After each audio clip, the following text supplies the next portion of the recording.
কথা, এটা পিস্তলের বুলেটের চাইতেও ভয়ঙ্কর। একটা গল্প শুনেছিলাম এরকম, একটা রাজা একটি রাতে স্বপ্ন দেখলো যে তার মুখের দাঁতগুলো সব পড়ে গেছে।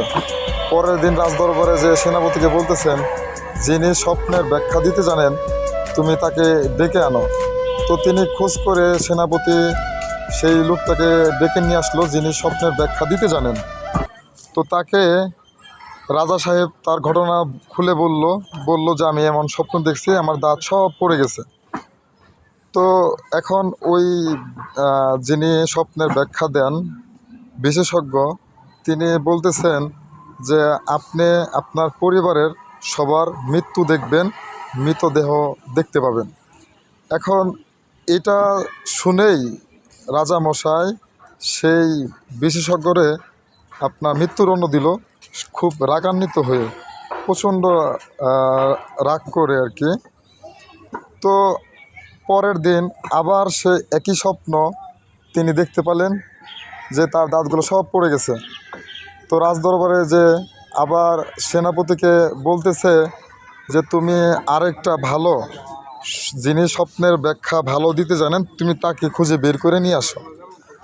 তো সেনাপতি যে হুকুম সেই কাজ সে পালন করলো, আরেকটা বিশেষজ্ঞকে সে নিয়ে আসলো।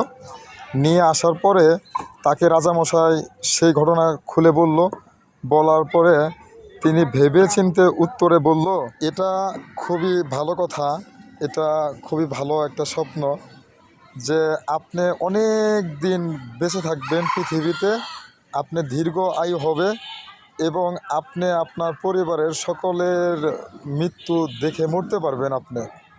আপনি এতটাই দীর্ঘ আয়ু পাবেন। এখন এই কথা শুনে তো রাজামশাই খুবই খুশি, আনন্দিত, মানে তিনি আনন্দে তাকে উপহার দিলেন। এখন এই ঘটনার একটা মানে বলতেছি আমি, যে আমি কিছুদিন আগে, অনেক দিন আগে আমি একটা ব্যক্তিকে নিয়ে একটা কথা বলছিলাম, সেই কথাটাই সেম সে একটু বাড়িয়া এটাকে আরেকভাবে বানায়া সে আমাকে খারাপ বানাইছিল।